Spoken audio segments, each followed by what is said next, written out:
Hello बच्चों, स्वागत है आपका एक और लेक्चर में। तो लास्ट लेक्चर तक हम लोगों ने एक्सरसाइज 8.1 को कंप्लीट कर लिया था। अब उसके आगे हमें क्या करना है कि साइन 30 का मान कितना होता है, साइन 45 का मान क्या होता है, साइन 60 का मान क्या होता है, ये हमें ज्ञात करना है। तो जैसे यहाँ पे लिखा हुआ आपकी स्क्रीन पे देख रहे हैं, एनसीईआरटी का 8.3 जो हेडिंग है उसमें लिखा हुआ है कुछ विशिष्ट कोणों के त्रिकोणमितीय अनुपात। ठीक है सर, त्रिकोणमितीय अनुपात क्या होते हैं मैंने आपको पहले बताया था, साइन कॉस टेन जिन्हें बोलते हैं। तो हमें अब ये बताना है, हमें अब क्या बताना है कि जैसे मान लो अपने पास एक ट्रायंगल है, ठीक है, एक राइट एंगल ट्रायंगल है, और यहाँ पे अगर मान लो 30 डिग्री बनना है, यहाँ पे क्या डिग्री बनना है, 30 डिग्री। तो इसके और इसके बीच में क्या रिलेशन होगा, मतलब इसका और इसका अनुपात कितना आएगा, एक फिक्स अनुपात आएगा। समझ गए, समझ गए। मतलब अगर मैं इसको नाम दे दूं कुछ ए बी सी, ठीक, तो अगर मैं क्या कर दूं बी सी और अपॉन में क्या कर दूं ए बी, तो ये हर बार 30 डिग्री के लिए कुछ एक फिक्स्ड अनुपात आएगा। ये कितना आएगा पता नहीं, अभी हम सब ज्ञात करेंगे। ठीक, तो और उसी को हम कुछ क्या बोल देंगे, साइन बोल देंगे। समझ गए, साइन ऑफ ए यानी साइन ऑफ 30 डिग्री बोल देंगे। तो ये सारी चीजें अभी हम ज्ञात करने वाले हैं। तो इस एक्सरसाइज में हमें यही करना है। हम क्या करने वाले हैं, सबसे पहले 45 डिग्री के मान को प्रूफ करने वाले हैं। ठीक है, तो चलो बिना किसी देरी के स्टार्ट करते हैं। तो अब आपके नीचे हेडिंग में आप देख रहे होंगे लिखा हुआ है कि 45 डिग्री के त्रिकोणमितीय अनुपात। ठीक, कि 45 डिग्री अगर एंगल बनना है तो क्या उनके बीच रिलेशन आएगा। तो सबसे पहले इसको बनाने के लिए अपन एक ट्रायंगल बनाते हैं। सबसे पहले एकदम आसान से स्टेप बाय स्टेप समझो चीजों को, कुछ रटना नहीं है, और इसके बाद आपको मजा ही मजा आ जाएगा। ठीक है सर, तो यहाँ पे हमने क्या किया, एक ट्रायंगल बना दिया। इस ट्रायंगल का नाम कुछ दे देते हैं ए बी, और यहाँ पे क्या देते हैं सी। अच्छा, चूंकि ये वाला एंगल राइट एंगल ट्रायंगल होता है, मतलब राइट एंगल ये बी होएगा, तो यहाँ पे कितना हो जाएगा, ये एंगल हो जाएगा हमारा 90 डिग्री। अच्छा सर, हमको किसके लिए बनाना है, 45 डिग्री।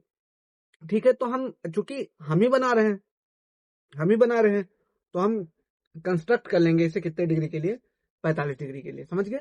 तो हम ये मानेंगे कि ये वाला जो एंगल है ये कितना है, 45। ठीक, हमने बनाया है नाप के कि ये वाला एंगल कितना है, 45।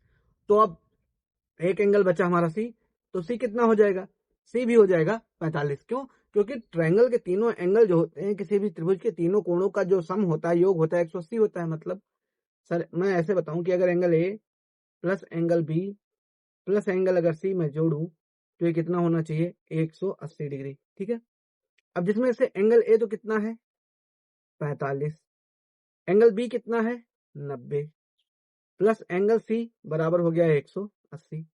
तो ये 45 और 90 कितना हो जाएगा, 135,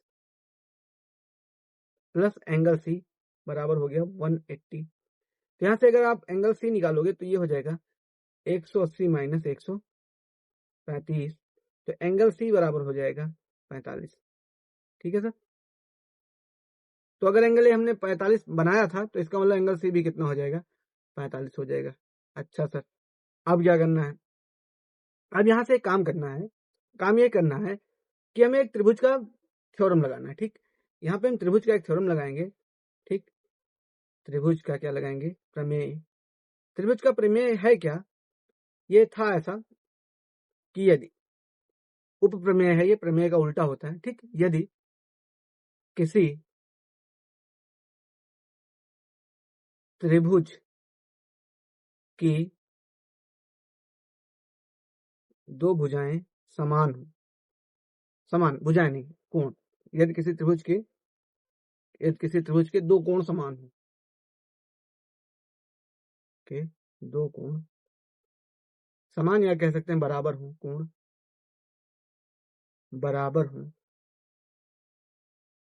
तो उनके सम्मुख भुजाएं बराबर होती हैं। तो उनके सम्मुख भुजाएं भी कैसी होती हैं, बराबर, या यूं कहें समान, जो मर्जी के आप लिख सकते हैं, बराबर होती हैं। ठीक है सर, बराबर या ब्रैकेट में यहाँ पे लिख देते हैं समान। ठीक है सर, तो इस ट्रायंगल का अपन यूज कैसे करेंगे, ये देखो। अगर मैं इसको कॉपी करके नीचे पेस्ट करूँ, इस एंगल को, ट्रायंगल को, यहाँ पे मैंने कॉपी किया और इसको एक काम करते हैं, यहाँ पे पेस्ट कर देते हैं। ठीक, अब आप अगर इस ट्रायंगल को देखो तो आपको ये समझना है, मैं पेन का कलर थोड़ा सा चेंज करके कौन सा ले लेता हूँ, हम नीला नीला ले लेते हैं। ठीक है, अब देखो यहाँ पे कौन सा एंगल समान है, ये वाला ए और ये वाला एंगल सी, ये दोनों 45 है, तो इनके सामने आमने सामने की भुजा बराबर होगी। तो इसका मतलब यह है, अतः हम कह सकते हैं कि जो ए बी है ये किसके बराबर हो जाएगी, बीसी के। इस बात से आप राजी हो गए, क्योंकि त्रिभुज के में अगर दो कोण समान है तो उनके सामने की भुजाएं बराबर होती हैं।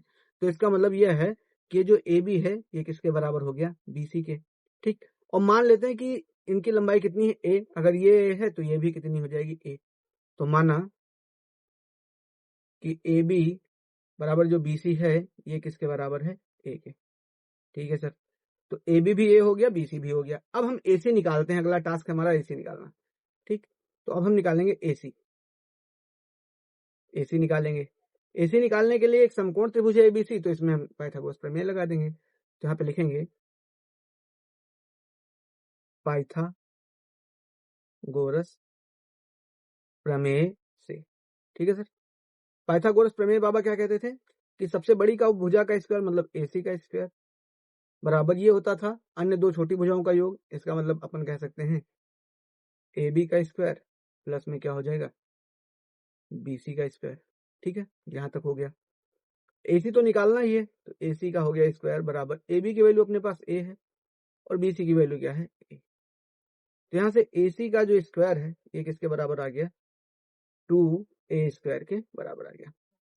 अब जब आप एसी निकालोगे तो इधर स्क्वायर है, उधर जाके स्क्वायर रूट लग जाएगा। तो यहाँ से एसी बराबर आ जाएगा under root of 2a square. ठीक, अच्छा सर, अब आपको पता होगा कि अगर दो संख्याओं पे अंडर रूट है तो उनको अलग अलग लिख सकते हैं, मतलब इसको लिख सकते हैं अंडर रूट 2 और इंटू अंडर रूट में क्या हो जाएगा, ए स्क्वायर। तो यहाँ से एसी की वैल्यू आ जाएगी रूट 2, तो रूट 2 रही रहेगा और ए स्क्वायर का अंडर रूट गायब होकर केवल क्या बचेगा, ये कैसे होता है, देखो ये स्क्वायर और अंडर रूट का मतलब पावर हाफ, तो 2 से 2 कैंसिल, तो खाली क्या बचेगा, ये। तो इसलिए कितना हो गया, ये प्लस माइनस आता, लेकिन अब चूंकि दूरी माइनस में होती नहीं तो एसी की वैल्यू आ गई ए अंडर रूट 2। यहाँ तक बात समझ में आ गई। तो हमने एसी भी निकाल दिया, हमने यहाँ पे एसी निकाल दिया, एसी की वैल्यू आ गई ए अंडर रूट 2। अब एक काम करते हैं, अब इसमें साइन लिखने की कोशिश करते हैं। ठीक, यहाँ पे अपन लिखते हैं साइन ए। साइन में होता क्या है, लाल बटे कक्का से हमने याद किया था, लंब बटे कर्ण। आपको पता होगा साइन में क्या होता है, लंब बटे कर्ण होता है। ठीक है सर, तो अपन लिखेंगे यहाँ पे साइन ए। ठीक, मैंने आपको बता रखा है कि जिस भी कोण की बात करते हो उसके सामने भुजा लंब होती है। तो अभी हम एंगल ए की बात कर रहे हैं, इस एंगल की, और इसके सामने की भुजा बीसी जो है वो भी लंब हो जाएगी, और ये हमेशा बड़ी भुजा फिक्स रहती है, ये अभी अपनी क्या है, कर्ण। ठीक, तो यानी साइन ए हो जाएगा हमारा लंब यानी बीसी, और बटे में क्या हो जाएगा, एसी। तो साइन ए बराबर हो गया बीसी बटे में क्या हो गया, एसी। अच्छा सर, अब साइन ए वाला जो एंगल है वो किस डिग्री का है, 45। ठीक है सर, आपने यहाँ पे देखा होगा ए वाला एंगल कितना है, ये देख लो, ए वाला एंगल कितना है, 45। ठीक है सर, अब साइन में हो गया बीसी अपॉन में एसी। बीसी की वैल्यू कितनी है, ए, और एसी की वैल्यू क्या है, ए अंडर रूट 2। यहाँ पे लिख देते हैं, बीसी की वैल्यू हो गई ए बटे एसी की वैल्यू हो गई ए अंडर रूट 2। अब देखो ए कन्नम ए कट गया, यानी यहां से मान निकल के आ गया साइन 45 बराबर 1 अपॉन अंडर रूट 2। मतलब ऐसा त्रिभुज कि यदि उसका कोई कोण 45 डिग्री हो, ठीक, एक ऐसा समकोण त्रिभुज जिसका एंगल 45 डिग्री हो, और अगर आप उसे कोण की ज्या लिखेंगे तो उसका अनुपात 1/√2 के क्या आएगा, बराबर। मतलब उसकी लंब और कर्ण का जो अनुपात है वो 1/√2 आएगा। अच्छा सर, एक काम करते हैं, इसे बगल में कॉस लिख लेते हैं। अच्छा, कॉस से जब लिखोगे तो कॉस में होता क्या है, कॉस में होता है लाल बटे कक्का से अगर देखें तो आधार बटे कर्ण। अगर आपको ये नहीं समझ में आ रहा लाल बटा कक्का क्या है तो पिछले वीडियो में जाओ, ठीक है, वहां पे आपको पता चल जाएगा, पिछले से पिछले वीडियो में, वहां मैंने एकदम डिटेल में सब डिस्कस कर रखा है। अब अगर आप कॉस से देखते हैं तो कॉस में होता है क्या, आधार बटे कर्ण। इस बार आधार का नाम है ए बी और कर्ण का नाम है ए सी। ठीक, आधार का नाम क्या है, ए बी, और कर्ण का क्या नाम है, ए सी। तो यहां से कॉस ए बराबर हो जाएगा ए बी मतलब ए, और ए सी मतलब ए अंडर रूट 2। ए से ए कैंसिल हो जाएगा, तो यहाँ से कॉस ए और ए क्या डिग्री है, 45 डिग्री। तो ये भी हो गया 1/√2 के बराबर। ठीक है सर, तो ये हो गया हमारा बात। अच्छा, एक काम करते हैं सर, टैन भी निकाल लेते हैं, तो हो जाएगा टैन ए tan में क्या होता है, लाल बटे कक्का से अगर देखें तो ये होता है लंब बटे आधार, इंग्लिश में बोलें तो परपेंडिकुलर अपॉन बेस।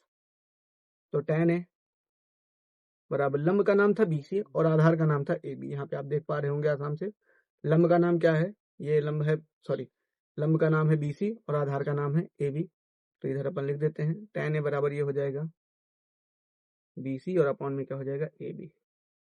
अब यहाँ से क्या हो जाएगा, tan A की वैल्यू कितनी है 45, BC की वैल्यू भी A है और AB की वैल्यू भी A है, A से A कैंसिल हो गया। तो यहाँ से tan 45 का मान आ गया 1। ठीक है सर।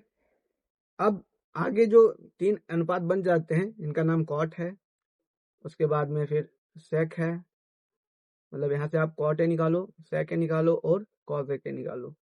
ये मुझे कमेंट बॉक्स में बताओ कि इनके आंसर जो हैं वो क्या आएंगे। ठीक है सर। तो इस वीडियो में मैंने कोशिश किया कि आपको ये समझा दिया जाए कि ये 45 डिग्री के कोणों के मान निकलते कैसे हैं, एकदम जबरदस्त तरीके से हमने प्रूफ किया। Thank you.